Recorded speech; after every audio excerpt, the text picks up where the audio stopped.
Assalamualaikum warahmatullahi wabarakatuh. Hari ini kita akan membahas tentang, gizi buruk pada anak beserta tata laksananya dari Pedoman Kemenkes tahun 2011. Selamat menyaksikan dan semoga bermanfaat. Ya, jadi kita pertama ini membahas tentang, Pedoman Pelayanan Gizi Buruk tahun 2011 ini ya dari Kemenkes. Kayaknya sih belum ada update lagi.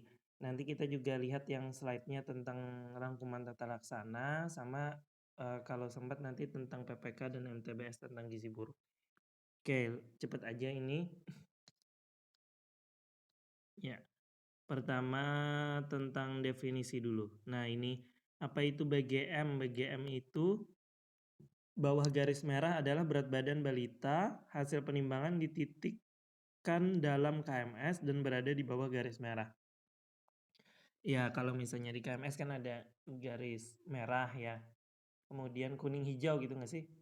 Kemudian DO itu drop out adalah anak yang mengundurkan diri dari pelayanan rawat jalan. Oke, edema, penimbunan cairan, kemudian karena kekurangan asupan protein ya.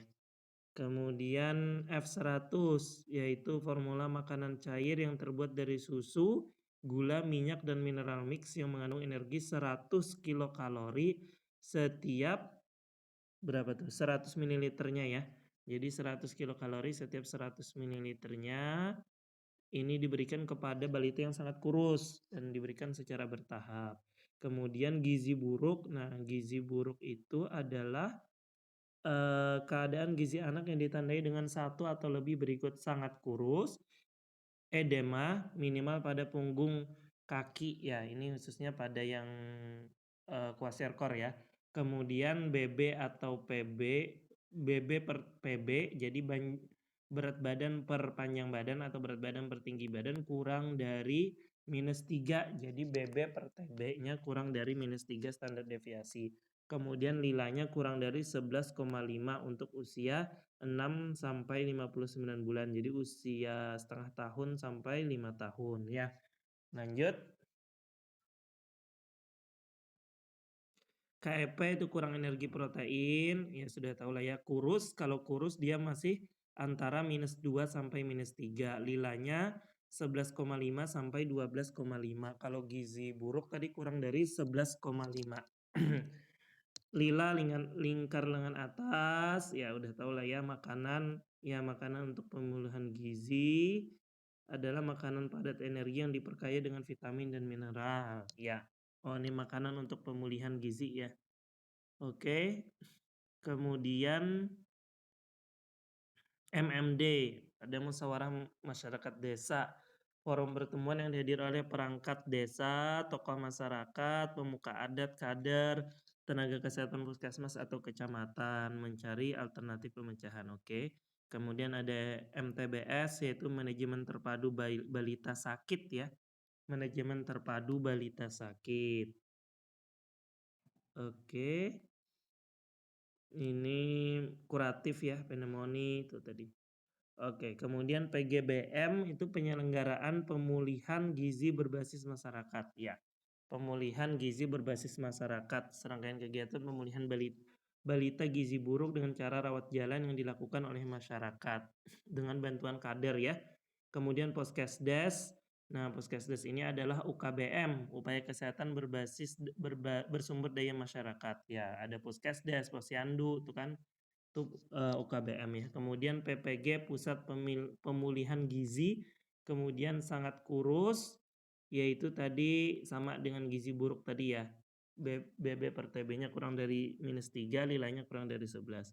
SIP Sistem Informasi Posyandu, oke, screening itu penapisan. 2T berat badan tidak naik 2 kali berturut-turut. Oke, 2T 2 kali tidak naik ya. Kemudian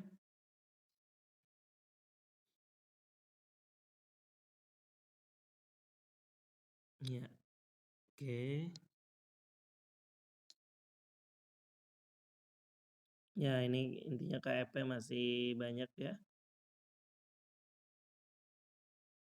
Kemudian stunting juga ya. Stunting kita sekitar 30,5 ya. Kemudian targetnya berapa? 14 ya? 19 target stunting. Oke, lanjut.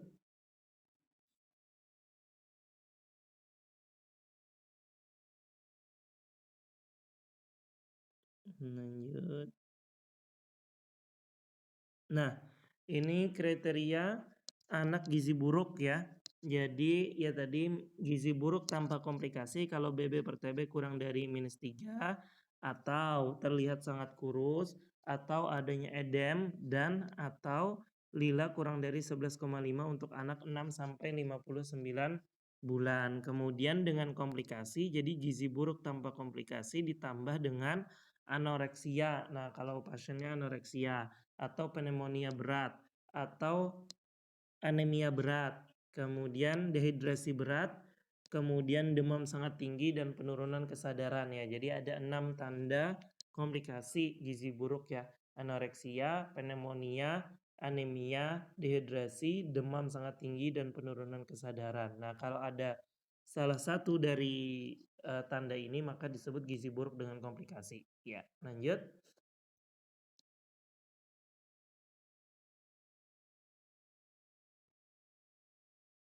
Ya, alur pemeriksaannya lanjut aja, nanti ada alurnya kayaknya di bawahnya.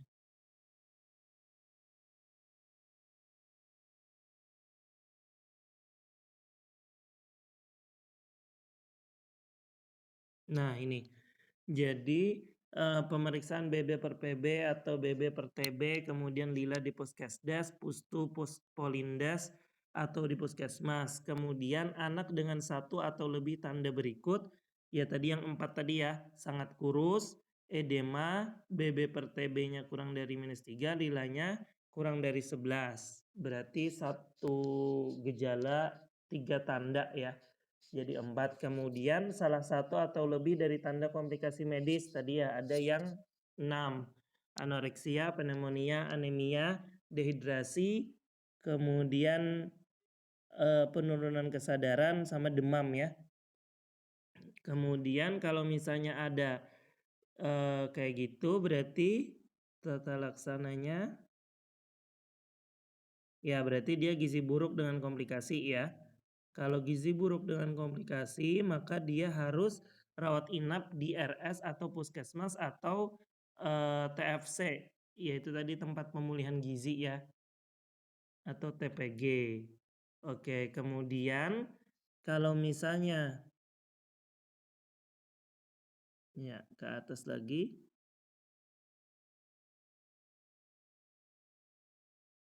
ya kalau misalnya anak dengan salah satu tanda tadi ya, salah satu tapi nafsu makan baik dan tanpa komplikasi medis atau anak dengan satu atau lebih tanda yang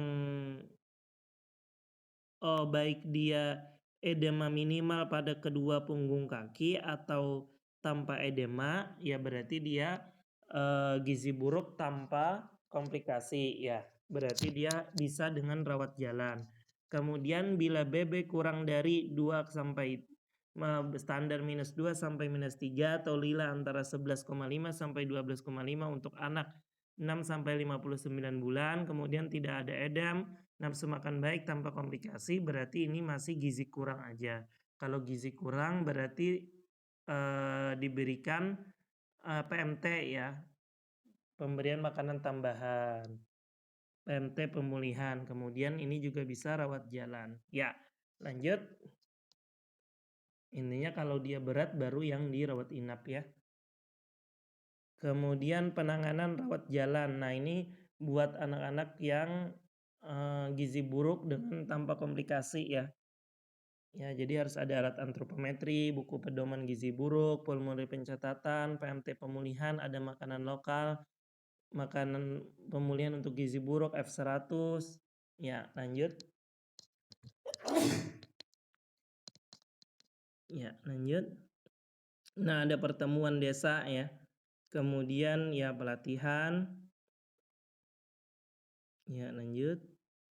Kader posyandu, pelatihan bagian posyandu, kemudian langkah-langkahnya pelaksanaan rawat jalan di fasilitas kesehatan, Ya, tenaga kesehatannya tim pelaksana. Nah, jadi tim pelaksananya itu terdiri dari dokter, ahli gizi, perawat, tenaga promosi kesehatan, dan bidan di desa. Ya. Kemudian kader, anggota PKK dan perangkat desa yaitu. Kemudian waktu dan frekuensinya, jadi pelayanan pemulihan anak gizi buruk dilaksanakan sampai anak berstatus gizi kurang. Oke, jadi tata laksana gizi buruknya sampai minimal dia jadi gizi kurang ya. Pelayanan gizi buruk dilakukan dengan frekuensi sebagai berikut. 3 bulan pertama, anak gizi buruk datang dan diperiksa setiap minggu. Oke, jadi 3 bulan pertama datang setiap minggu. 4 bulan sampai 6 bulan datang setiap 2 minggu. Oke. Kemudian anak yang belum dapat mencapai gizi kurang, jadi dia belum sampai gizi kurang ya dan tidak ada edem dalam waktu 6 bulan dapat melanjutkan kembali proses pemulihan dengan ketentuan jika masih berstatus gizi buruk, rujuk ke RS atau puskesmas perawatan dan pemulihan gizi. Kemudian sudah status gizi kurang maka dilanjutkan dengan program pemberian makanan tambahan dan konseling. Oke, kalau misalnya sudah masuk gizi kurang ya tinggal diberikan PMT ya. Oke, lanjut. Kalau masih aja 6 bulan tidak ada perbaikan ya rujuk lah ya. Kemudian alur pelayanan anak rawat jalan ya, pendaftaran ya. Kemudian pengukuran antropometri, kemudian pemeriksaan klinis ya. Kemudian pemberian konseling, pemberian paket obat dan makanan untuk pemulihan gizi ya. Obatnya bila pada saat kunjungan ke puskesmas anak dalam keadaan sakit, maka tenaga kesehatan anak diperiksa dan diberikan obat. Vitamin A dosis tinggi ya pada anak gizi buruk dengan dosis sesuai umur nanti ada di bawah. Kemudian sesuai umurnya saat pertama kali ditemukan ya. Kemudian makanan pemulihan gizi, jenis makanan ada 3 pilihan ya. Ada makanan terapeutik atau gizi siap saji, kemudian F10, F100 atau makanan lokal. Tadi F100 dia mengandung 100 kilokalori dalam 100 mili. Kemudian pemberian jenis makanan untuk pemulihan gizi disesuaikan masa pemulihan. 1 minggu pertama itu diberikan F100. Kemudian minggu berikutnya jumlah dan frekuensi F100 dikurangi seiring dengan penambahan berat badan ya. Oke, penambahan makanan keluarga. Jadi 1 minggu pertama dikasih F100 ya. Kemudian tenaga kesehatan memberikan makanan untuk pemulihan gizi kepada orang tua anak gizi buruk pada setiap kunjungan sesuai kebutuhan. Ya, lanjut.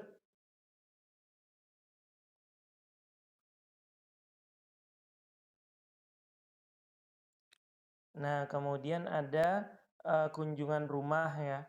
Kunjungan rumah bertujuan untuk menggali permasalahan yang dihadapi. Oke. Ya, itu kegiatan-kegiatannya. Tadi pertama mulai dari pendaftaran, pengukuran antropometri, ya, pemeriksaan fisik. Oke, tenaga kesehatan atau kader melakukan kunjungan rumah pada anak gizi buruk rawat jalan bila berat badan anak sampai pada minggu ketiga tidak naik atau turun dibandingkan berat badan pada saat masuk. Oke, berarti batasnya sampai 3 ya. 3 minggu ketiga. Anak yang 2 kali berturut-turut tidak datang tanpa pemberitahuan. Nah, ini juga dilakukan kunjungan rumah ya. Tadi yang dia datang tiap bulan tuh sampai 2 bulan sampai 2 bulan ya. Sampai 3 bulan ya? Oke. 3 bulan pertama, kemudian bulan keempat sampai bulan keenam itu setiap 2 minggu ya. Kayak rujukan dilakukan apabila ditemukan anak dengan komplikasi medis atau penyakit penyerta, oke. Sampai kunjungan ketiga berat badan anak tidak naik. Oke, kunjungan ketiga kecuali anak dengan edem, ya wajar lah ya, timbul edem baru. Kalau edemnya kurang harusnya naik aja. Kemudian anak yang telah pulih keadaan gizinya dipantau pertumbuhan di posyandu. Tempat pelaksanaannya pelayanan kesehatan dilakukan di fasilitas kesehatan, pemberian makanan dilakukan di rumah tangga. Ya.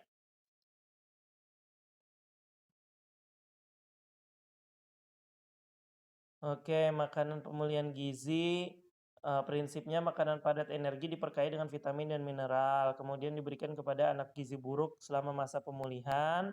Makanan dapat berupa F100, terapeutik atau gizi siap saji, dan makanan lokal. Makanan lokal dalam bentuk dimulai dari makanan cair, lumat, lembek, kemudian baru padat, lembik. Kemudian bahan dasar utama makanan untuk pemulihan gizi F100 dan makanan gizi siap saji adalah minyak, susu, tepung, gula, kacang-kacangan, dan sumber hewani. Kandungan lemak sebagai sumber energi 30-60% dari total kalori. Oke, berarti dia lebih banyak lemak ya. Kemudian makanan lokal adalah 200 kilokalori per kilogram berat badan per hari, yang diperoleh dari lemak 30-60% dari total energi, protein 4-6 gram per kgbb per hari. Oke, kenapa nih nggak karbohidrat yang banyak ya? Dia banyaknya yang kilokalori karena satu itunya ya, 1 gramnya lebih banyak kilokalorinya kalau lemak ya. Kemudian apabila akan menggunakan makanan lokal tidak dilakukan secara tunggal, tetapi harus dikombinasikan dengan makanan formula. Oke, jumlah dan frekuensi. Jadi pemulihan gizi bukan makanan biasa tetapi merupakan makanan khusus. Jadi diberikannya secara bertahap ya.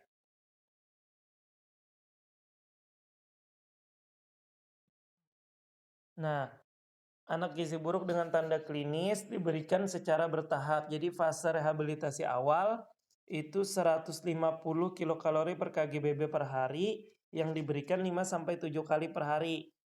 Diberikan selama 1 minggu dalam bentuk makanan cair. Jadi dia formulanya F100 ya.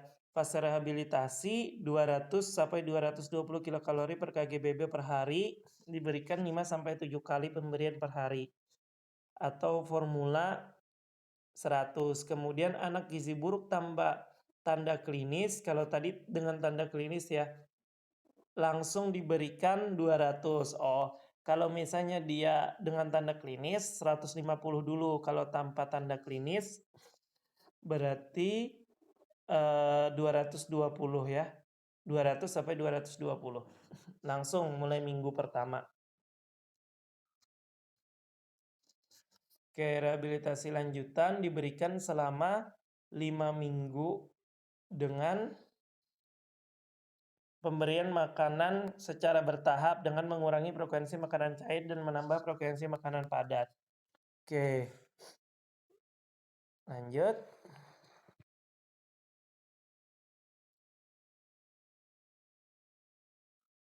Ya, ini contohnya tanpa tanda klinis ya. Jadi F100 misalnya dia 5 kali formula F100, kemudian makanan utamanya 1 kali, selingannya 1 kali.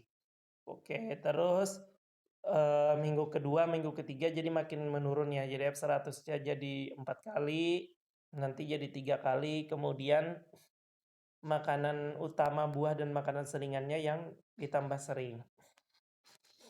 Kemudian, nah kalau misalnya dia dengan tanda klinis, pertama F100 dulu 6 kali, kemudian nanti baru 5 kali, 4 kali, 3 kali, ya makin menurun ya. Kalau misalnya dengan tanda klinis, pertama pakai F100 dulu. Bila berat badan anak kurang dari 7 kilo diberikan makanan bayi atau lumat. Kemudian kalau misalnya anak lebih dari 7 kilo diberikan makanan yang lunak. Ya, batasnya 7 kilo ya. Kemudian pemberian makanan rehabilitasi lanjutan dapat diteruskan bila kondisi gizi buruk masih memerlukan makanan formula. Kemudian anak dengan status gizinya pulih lebih dari -2 maka berangsur menuju ke makanan sehat sesuai dengan anjuran. Oke, kalau misalnya lebih dari sama dengan -2, oke berarti dengan gizinya sudah normal ya. Kalau kurang kan -2 sampai -3, gizi buruk kurang dari -3. Oke, lanjut.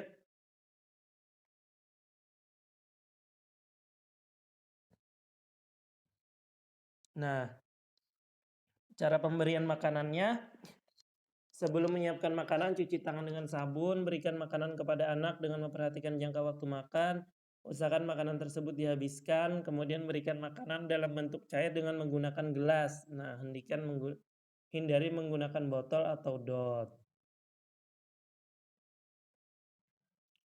Ya, diberikan setelah pemberian ASI bagi bayi yang mendapat ASI. Jadi kalau bisa dikasih ASI dulu, diberikan sebelum pemberian makanan keluarga bagi anak yang sudah mendapat makanan utama. Ya, jadi setelah ASI dan sebelum makanan utama ya. Nah, cara penyimpanannya hanya dapat disimpan suhu ruangan maksimal 2 jam ya. Oke, lanjut.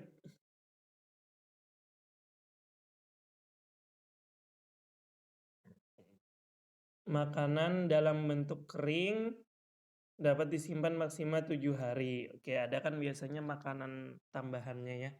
Kemudian makanan untuk pemenuhan gizi dalam kemasan agar diperhatikan masa kadaluarsanya. Oke.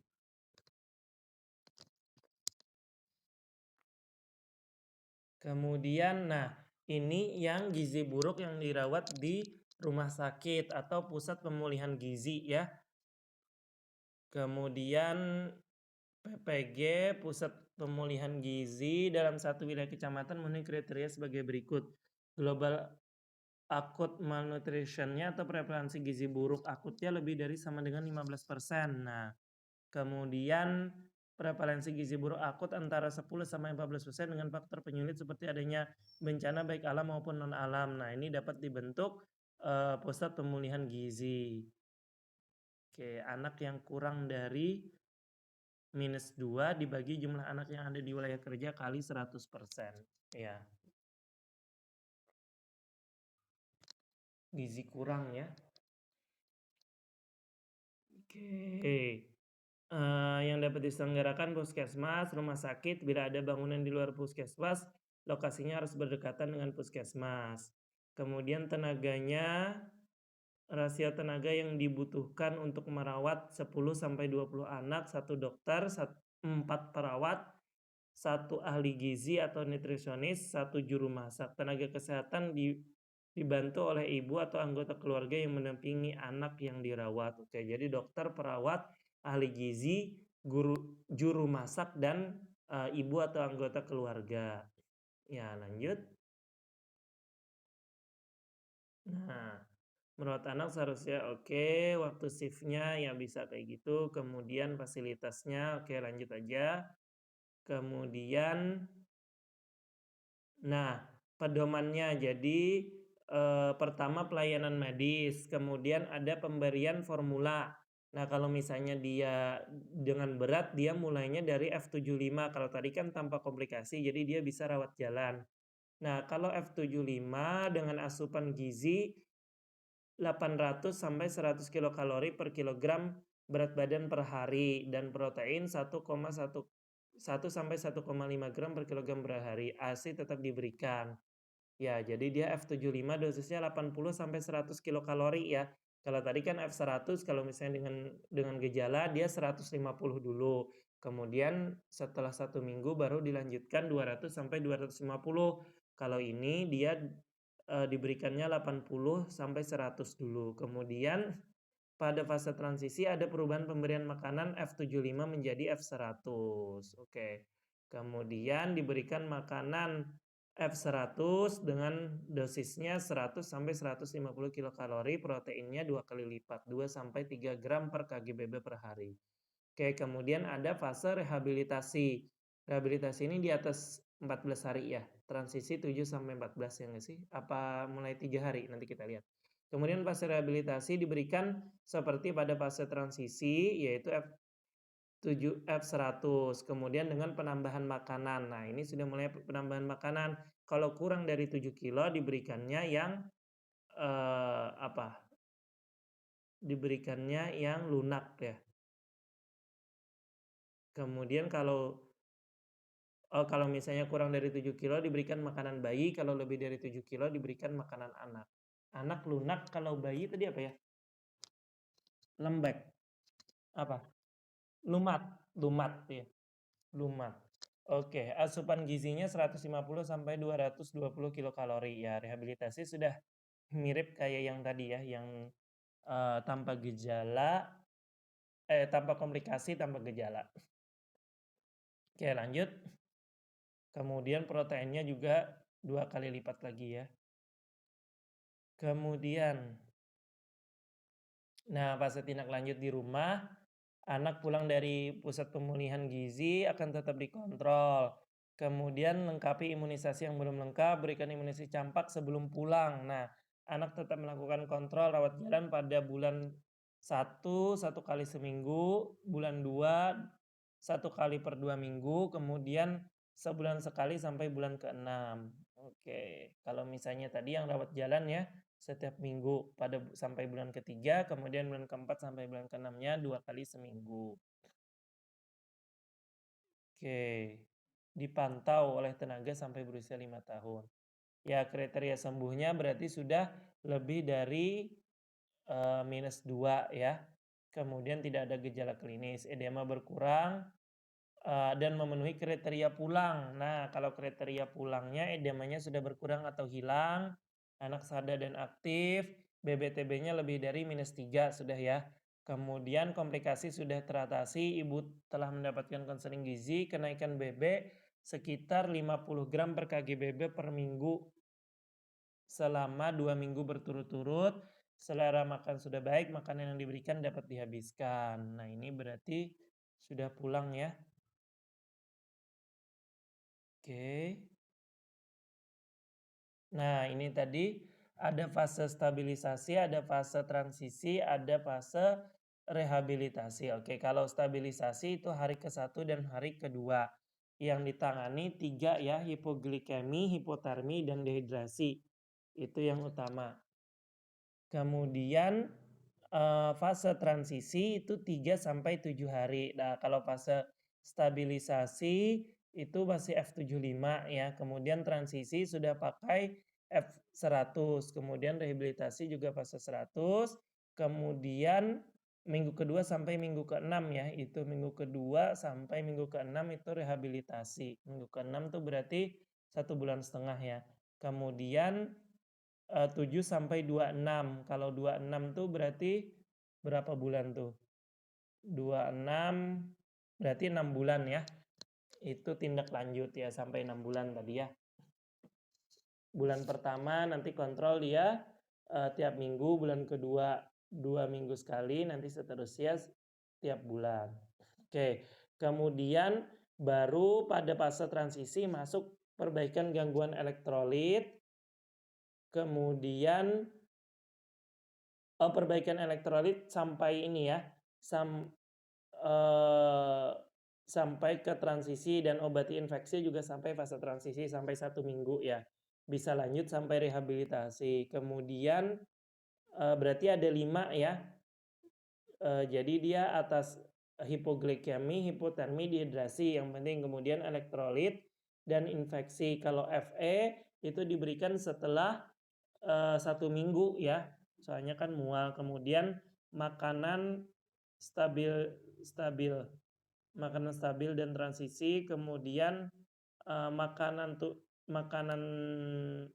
tumbuh kejar ya. Jadi kalau misalnya yang 1 minggu pertama kan stabilisasi dan transisi, nanti minggu kedua dia masuknya makanan yang tumbuh kejar, kemudian stimulasi dari pertama sampai akhir, kemudian tindak lanjut setelah stabilisasi. Ya, lanjut. Nah, itu 10 10 tata laksana gizi buruk ya. Ya, stimulasi pertumbuhan.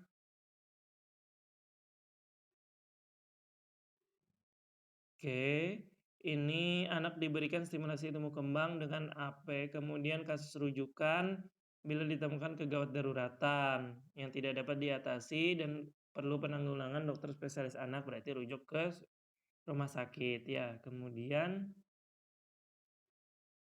anak gizi buruk pasca perawatan di PPG dikirim ke puskesmas atau puskesmas pembantu atau di posyandu terdekat dengan rumah pasien untuk dilakukan pemantauan.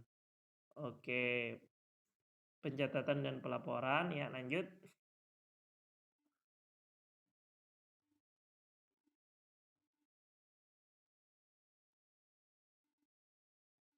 Ya lanjut. Ya ini pembiayaan dari APBD, Jamkesmas, Jamkesda. Ya lanjut. Ya ini pemantauan rawat jalan ya, status gizinya, konsumsi makanan, pemeriksaan klinis. Ya, lanjut.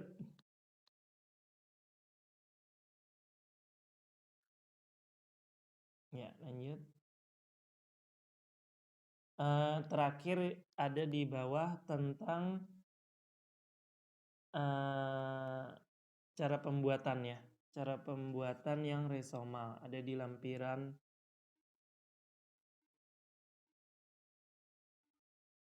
Oke, ini kebutuhan nutrisi berdasarkan berat badan saja. Kemudian, ya ini screeningnya ya. Nilainya merah, kuning, hijau. Oke, lanjut.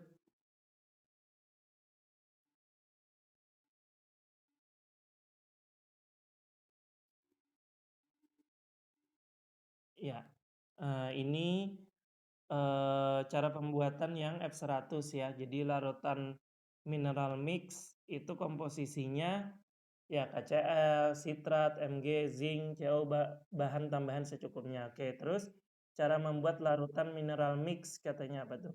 1 saset dilarutkan 20 mili atau 2 sendok makan air matang menjadi 20 mili larutan mineral mix. Kebutuhan larutan mix untuk membuat 1 liter formula WHO jadi berapa tuh?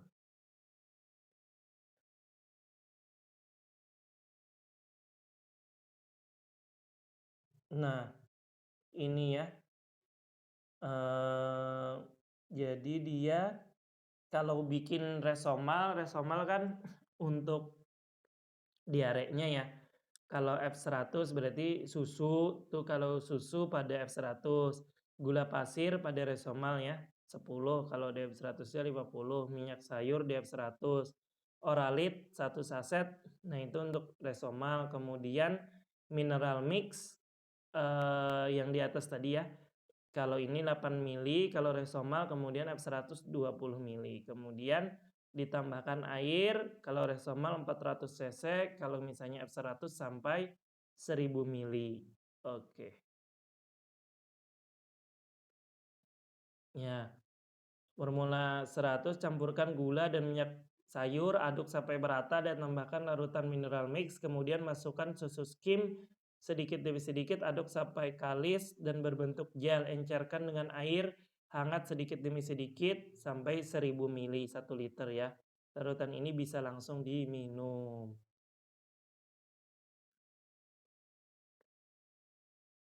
Ya ini cara pembuatan bubuk-bubuk aja ya. Oke, untuk ini sudah cukup, nanti kita lihat yang ringkasannya ya di PPT selanjutnya.